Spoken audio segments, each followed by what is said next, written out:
قل اے محبوب آپ فرمائیے ان صلاتی و نسکی، بے شک میری نماز، میری قربانیاں، و محیایا اور میرا جینا، و مماتی اور میرا مرنا، للہ رب العالمین سب اللہ کے لیے ہے جو سارے جہاں کا رب ہے۔ یہ وہ کلمات ہیں جب جانور کو ذبح کیا جاتا ہے، جب قربانی کرتے ہیں تو اس کو ہم پڑھتے ہیں۔ اے محبوب آپ فرمائیے ان صلاتی، بے شک میری نماز اللہ کے لیے، و نسکی، میری قربانیاں اللہ کے لیے۔ کاش ہم کوئی بھی نیک کام کریں اس میں محض نیت یہ ہو کہ میرا رب راضی ہو جائے۔ وَمَحْيَايَ وَمَمَاتِي لِلَّهِ، میرا جینا مرنا سب اللہ کے لیے۔ کاش ہمارا جینا مرنا اللہ کے لیے ہو۔ اگر جینا مرنا اللہ کے لیے ہو تو ہم اللہ کی نافرمانی نہیں کریں گے، گناہ نہیں کریں گے۔ لا شریک لہ، اس کا کوئی شریک نہیں۔ وَبِذَلِكَ أُمِرْتُ، مجھے یہی حکم ہوا ہے۔ وَأَنَا أَوَّلُ الْمُسْلِمِينَ، اور میں سب سے پہلا مسلمان ہوں۔ اولیت یا تو اس اعتبار سے ہے کہ انبیاء کا اسلام ان کی امت پر مقدم ہوتا ہے، یا اس اعتبار سے ہے کہ سید عالم صلی اللہ علیہ وآلہ وسلم ساری مخلوقات میں سب سے پہلے پیدا ہوئے۔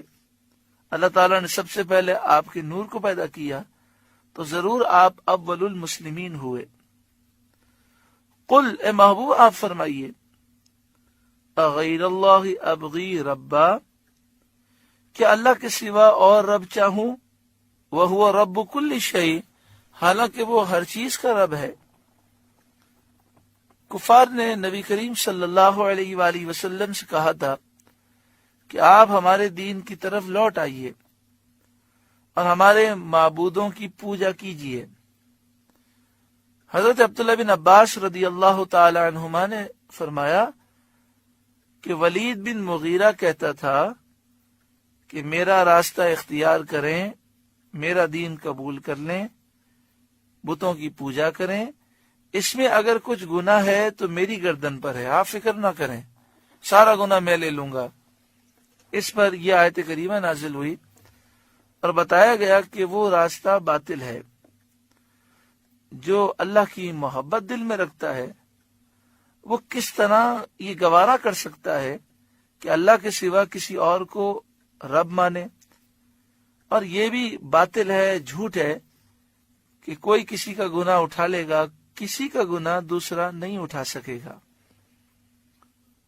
قل اے محبوب آپ فرمائیے غیر اللہ ابغی ربا وہو رب کل شیء، کہ اللہ کے سوا اور رب چاہوں حالانکہ وہ ہر چیز کا رب ہے۔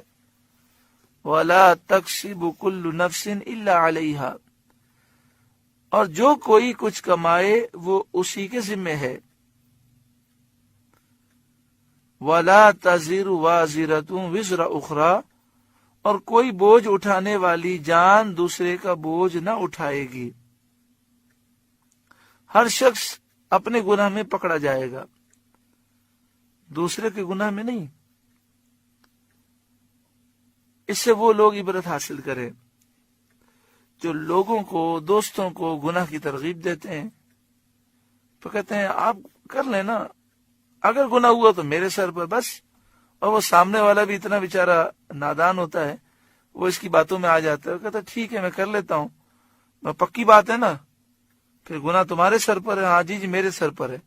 وہ بیچارہ نادان اتنا دین سے دور ہوتا ہے کہ وہ گناہ کر رہا ہوتا ہے اور سمجھ رہا ہوتا ہے کہ مجھے گناہ نہیں ہوگا، جس نے بولا ہے اس کے سر پر ہوگا۔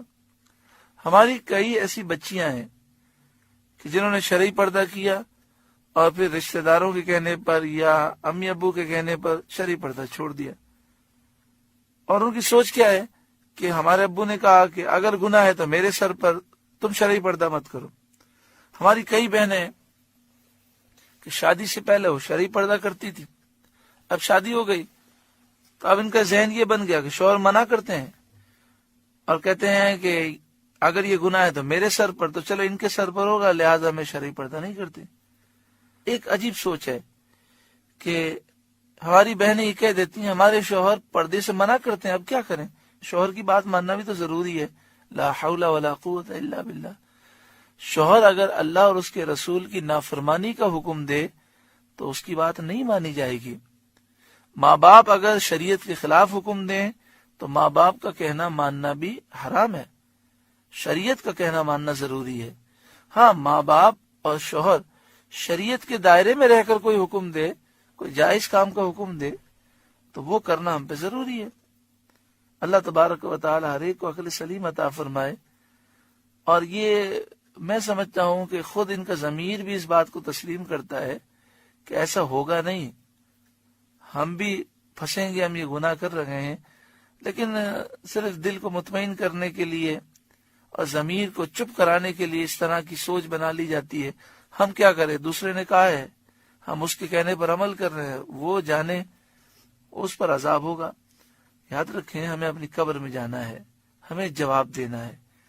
یہاں پہ یہ فرمایا گیا کہ جس نے گناہ کیا ہے اس کی پکڑ ہوگی، لیکن یہ بات یاد رکھیں کہ جس کے کہنے پر گناہ کیا ہے تو گناہ کرنے والا بھی پکڑا جائے گا، اور جس نے ترغیب دی، جس نے کہا کہ یہ گناہ کرو، وہ بھی اس میں پکڑا جائے گا، اس کے نامہ اعمال میں بھی گناہ لکھا جائے گا.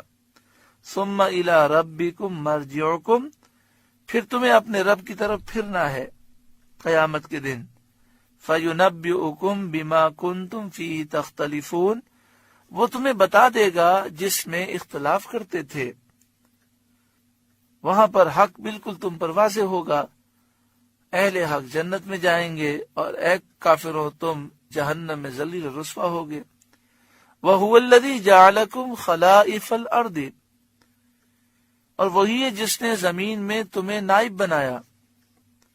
چونکہ سید عالم صلی اللہ علیہ وآلہ وسلم آخری نبی ہیں، آپ کے بعد کوئی نبی نہیں، اور آپ کی امت آخری امت ہے، اس لیے ان کو زمین میں پچھلے لوگوں کا خلیفہ کیا. وہ زمین کے مالک ہوئے اور اس میں وہ تصرف کرتے ہیں. وَرَفَعَ بَعْضَكُمْ فَوْقَ بَعْضٍ دَرَجَاتٍ لِيَبْلُوَكُمْ، اور تم میں ایک کو دوسرے پر درجو بلندی دی کہ تمہیں آزمائے.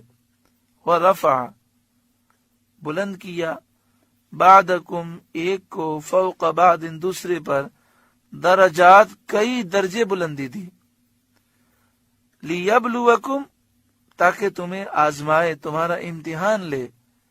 فیما آتاکم، اس چیز میں جو چیز اس نے تمہیں عطا کی. یعنی کسی کی شکل خوبصورت ہے، شکل و صورت میں، کسی کو فقیت ہے، کسی کو حسن و جمال میں، کسی کو روزی میں، روزی اور مال میں، کسی کو علم میں، کسی کو عقل میں، کسی کو قوت میں، کمال میں. یہ سب آزمائش کے لیے ہیں تاکہ ہمارا امتحان ہو کہ تم نعمت، مقام، مرتبہ، مال پا کر کیسے شکر گزار رہتے ہو اور آپس میں ایک دوسرے کے ساتھ کس قسم کا سلوک کرتے ہو. ان ربک سریع العقاب، بے شک تمہارے رب کو عذاب کرتے دیر نہیں لگتی. وَإِنَّهُ لَغَفُورٌ الرحیم، اور بے شک وہ ضرور بخشنے والا مہربان ہے.